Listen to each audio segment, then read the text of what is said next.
아무에게도 저의 이야기를 하지 않았지만 저와 비슷한 일들을 겪으신 분들에게 조금이나마 힘이 되고자 이렇게 글을 쓰게 되었습니다. 저는 노래 부르는 것을 좋아하는 엄마와 노래 듣는 것을 좋아하는 아빠 사이에서 둘째로 태어났어요. 저희 집에는 4명의 가족이 함께 같이 살았는데 첫째인 저희 오빠는 저보다 3살이 많았습니다. 항상 맞벌이를 하시는 부모님을 대신해 저희 오빠는 저에게 엄마이면서 아빠와도 같은 존재였죠. 항상 새벽에 일을 나가셔서 밤늦게 들어오시는 부모님을 대신해서 저를 챙겨주는 오빠가 너무 고마웠습니다. 여러분들은 혹시 인생에서 가장 중요한 시기를 말하라고 그러면 언제를 말씀하실 건가요? 생각하시는 것은 사람마다 다르겠지만 저는 고등학교 3학년이 인생에서 가장 중요한 시기라고 생각합니다. 제대로 된 사회를 나가기 전 고등학교 3학년, 즉 19살의 나이에 저는 사랑하는 저희 가족을 다 잃었습니다. IMF 때 저희 가족은 엄청난 빚더미에 앉게 되었어요. 그 당시에 아버지가 조그마한 무역회사를 하고 계셨지만 IMF 때문에 빚이 감당하지 못할 정도로 커버렸고 계속 긍정적인 생각으로 어떻게 해서든 갚아 나가야겠다는 생각을 하셨다고 합니다. 일단 아버지가 지방에 내려가서 공장을 다니시겠다고 하셨고 아빠를 항상 따라다니던 저는 그렇게 아빠를 따라갔고 집에 남아있던 사람은 엄마와 오빠였습니다. 그런데 어느 날 오빠가 자고 있는 사이에 엄마는 갑자기 집을 나갔고 그 뒤로 엄마는 지금까지 연락이 끊긴 채로 살고 있습니다. 엄마가 집을 나가서 돌아오지 않는다는 오빠의 말에 아빠는 건우야, 너도 아빠랑 동생 있는 곳으로 내려와. 우리 셋이 같이 살자. 라고 하셨습니다. 어쩌면 저희 아빠는 IMF가 터지고 빚이 생길 때부터 엄마가 저희를 떠날 것이라고 예상이라도 이미 하셨던 것인지 엄마에게 전화 한 통 하지 않으셨습니다. 그때가 고등학교 1학년 때였어요. 엄마가 도대체 어떠한 이유로 저희를 버렸는지 모르겠지만 오히려 그 이유를 알게 되면 상처를 받을 것 같다는 생각이 들었습니다. 그렇게 저희 셋이서 살던 중 빚은 걷잡을 수 없이 더 커져버렸는데 어느 날 오빠가 저에게 나 머리가 너무 아파 라는 말을 했습니다. 그래서 아빠가 집에 왔을 때 오빠와 같이 병원으로 향했습니다. 병원에 가서 엑스레이를 찍은 결과 정상이라는 이야기를 들었고 의사 선생님께서는 CT를 찍자고 말씀을 하셨는데 그때 저희는 CT를 찍을 돈이 없었기 때문에 결국 찍지 못했습니다. 오빠는 그냥 두통약을 사 먹겠다고 하고 대수롭지 않게 여겼던 것이 큰 화를 불러일으켰던 것이었죠. 그렇게 며칠이 지나 갑자기 오빠 번호로 전화가 걸려왔습니다. 전화를 받자 오빠의 목소리가 아니었고 오빠 학교 친구의 목소리였습니다. 너네 아버지가 지금 전화를 안 받으셔서 급한 대로 너에게 전화를 했는데 너네 오빠 갑자기 쓰러졌는데 숨을 안 쉬어. 얼른 사거리에 있는 병원으로 와.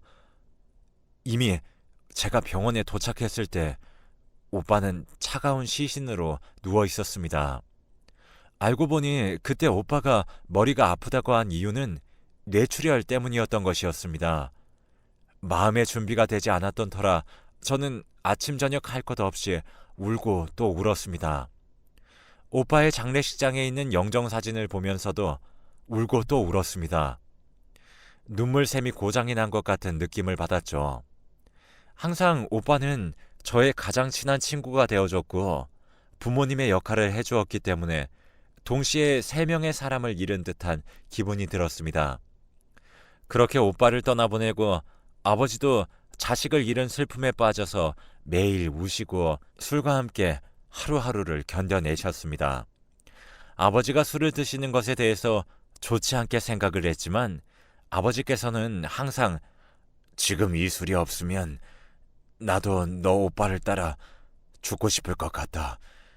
하지만 술을 먹고라도 버텨야지. 그래야 너라도 먹여 살리지. 제정신이 아니면 정말 살기가 힘들어. 라는 말씀을 하셨습니다. 제정신이 아니면 못 살겠다라는 아버지의 말씀을 들으니 아버지에게 술을 드시지 말라고 하는 말은 하기도 어렵더라고요.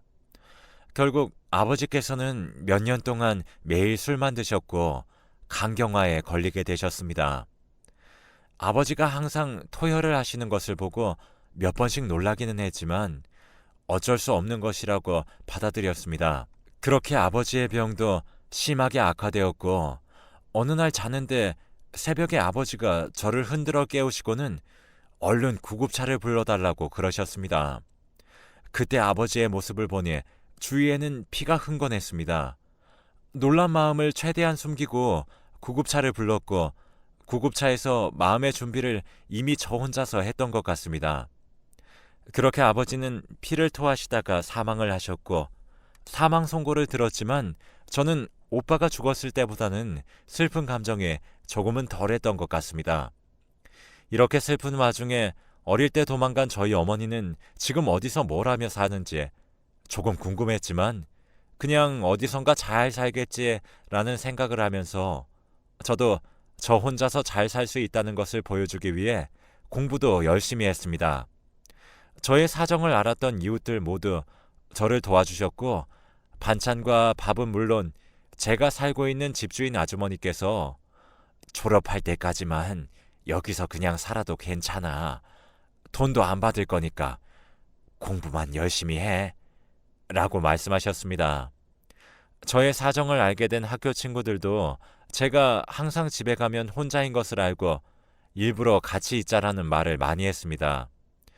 그렇게 엄마와 오빠 그리고 아버지까지 가족 전부를 잃는데 몇 년 걸리지 않았어요. 아버지가 돌아가셨을 때가 고3이었을 때니까요.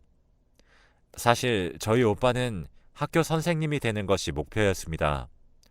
공부를 좋아하는 오빠와 달리 저는 그냥 노는 것을 좋아했지만 오빠가 저의 곁을 떠나간 후부터 오빠의 꿈을 제가 대신 이루어줘야겠다는 생각을 했고 그때부터 교사가 되기 위해 죽어라 공부만 했습니다. 저는 항상 속으로 내가 공부를 하지 않으면 나는 살아갈 이유가 없다. 그러니까 내가 살 방법과 살 이유는 공부뿐이다. 가족을 모두 잃은 슬픔에 아파할 시간조차 없이 그냥 무작정 닥치는 대로 공부만 했고 저의 성적은 한없이 좋아졌습니다. 열심히 노력한 끝에 저는 교대에 합격했어요. 그렇게 교대에 합격을 하고 저는 선생님이 되었고 비록 혼자이지만 오빠의 꿈을 대신 이뤘다는 생각에 하루하루를 살아오고 있었습니다. 내가 이렇게 오빠의 꿈을 대신 이뤘으니 하늘에서 오빠가 나를 보면 정말 좋아하겠지? 라는 생각을 항상 했어요. 사실 이런 생각을 하면서 한편으로는 많이 우울했습니다.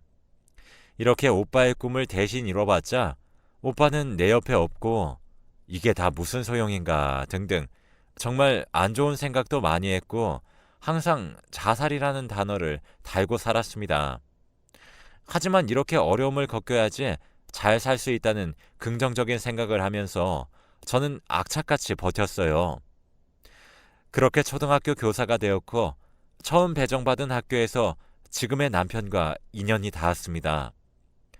저희 남편은 항상 저에게 기분 좋은 말을 해주며 제가 필요할 땐 언제든지 와주는 그런 사람이었습니다.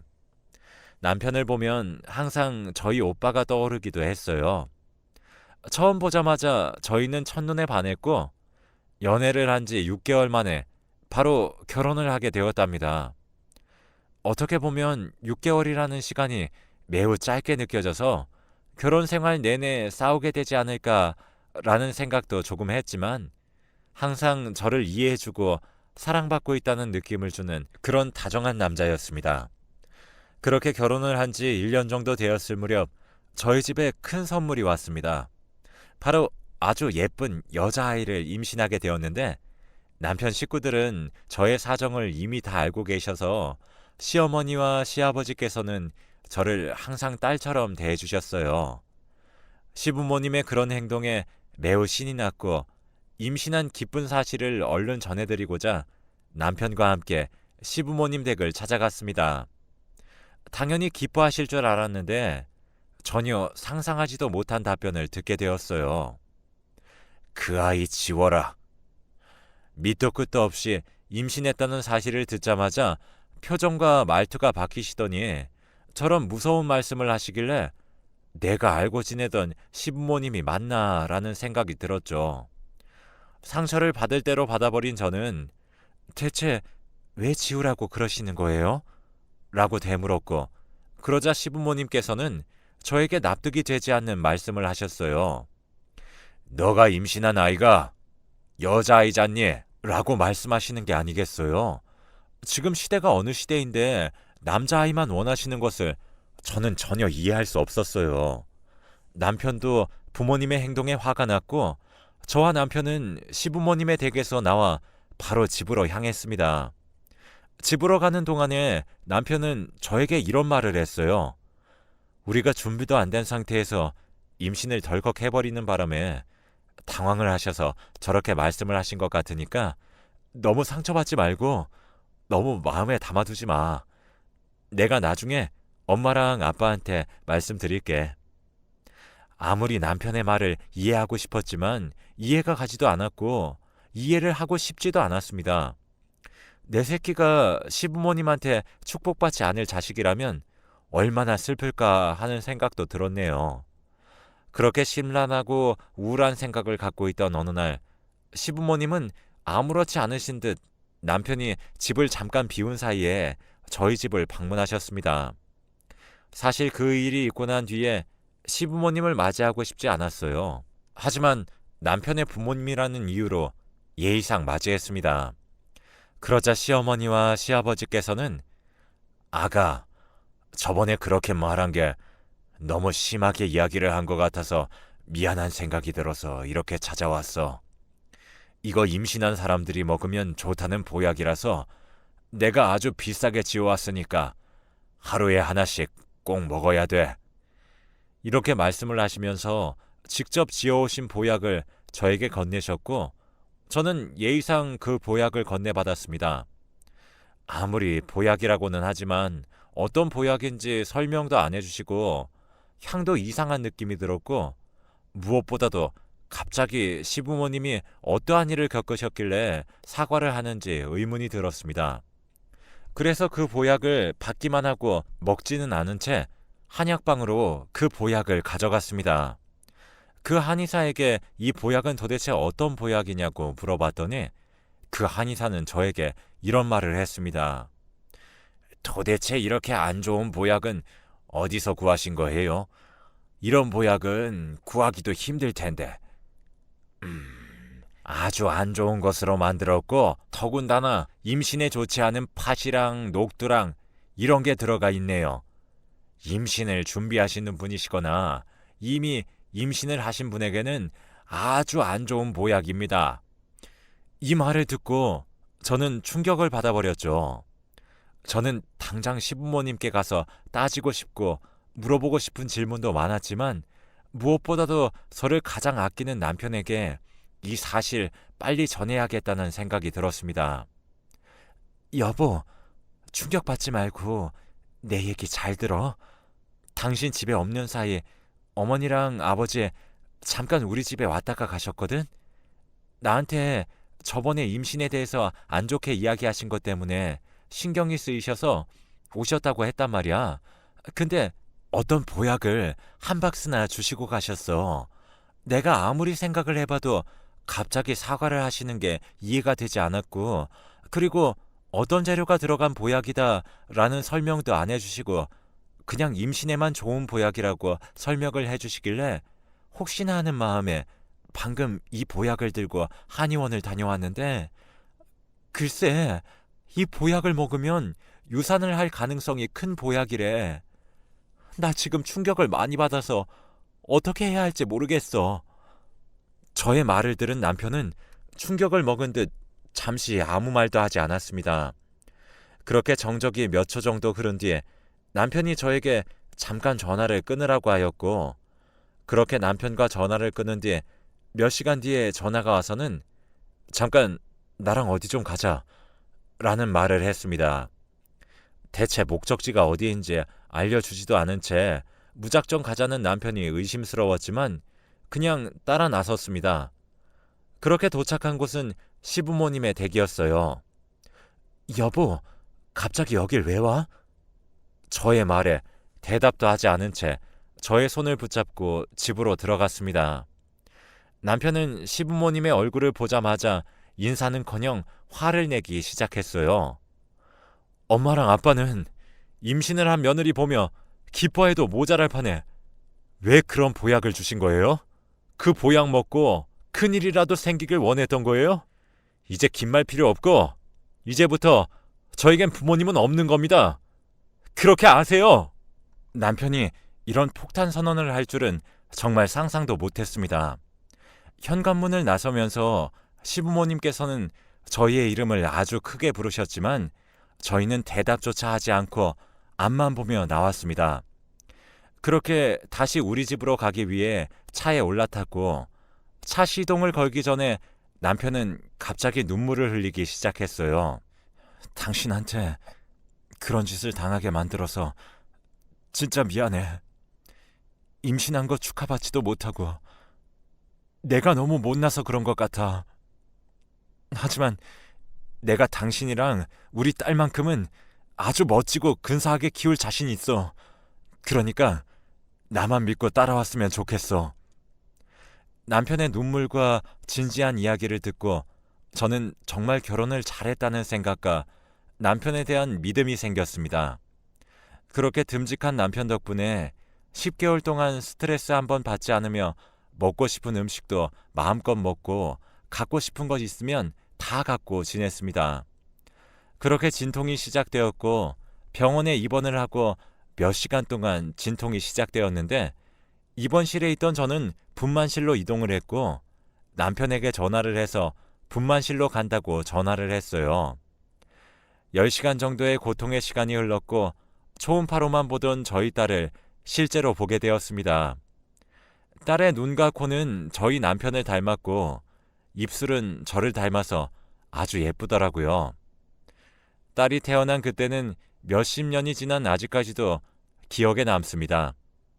하지만 분만이 끝남과 동시에 저의 옆에 있어줄 것처럼 말을 하던 남편이 무슨 일이 생긴 것인지 저의 옆에 있지 않았습니다.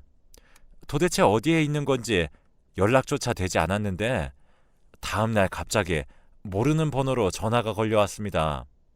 알고 보니 종합병원에서 걸려온 전화였습니다. 지금 최선호 씨 위급한 상황입니다. 얼른 병원으로 와주셔야 할 것 같아요. 저는 남편을 잃을 수 없다는 생각으로 당장 남편이 있는 병원으로 갔습니다.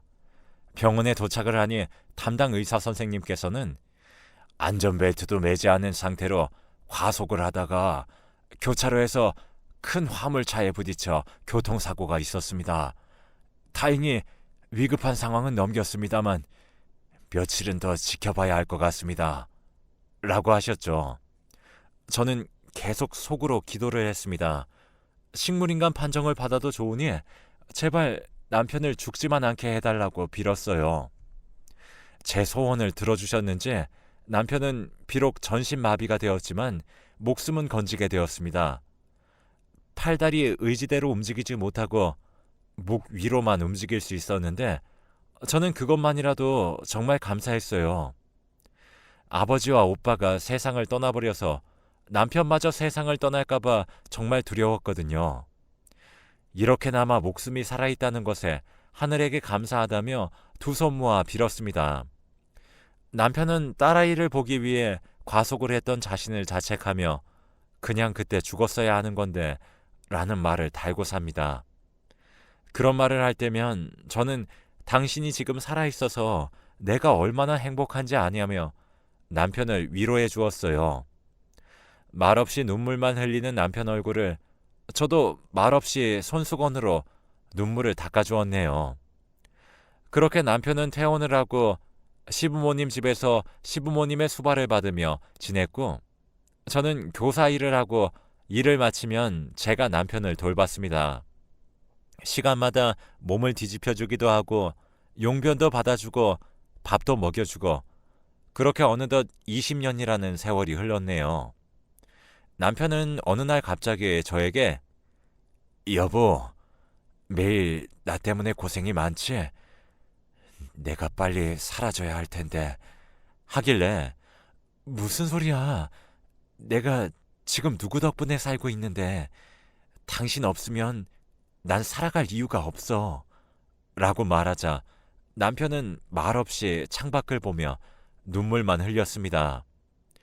그런 남편에게 저의 눈물을 들킬까봐 고개를 돌려 저는 자리를 피했고 저희 딸이 커서 성인이 되고 남편은 딸아이가 대학을 가는 걸 보고 얼마 지나지 않아 하늘나라로 떠나고 말았습니다.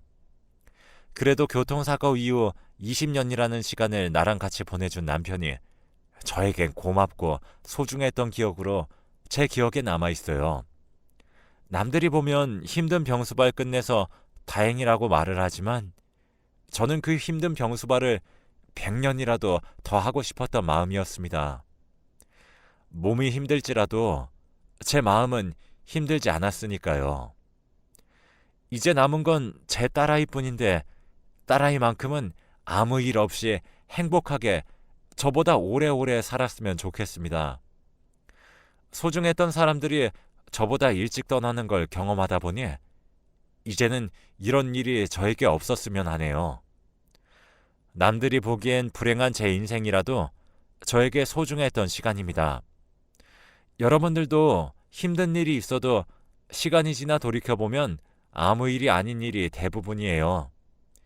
힘들더라도 후회할 만한 행동하지 말고 후회 없는 인생을 사시길 바랍니다.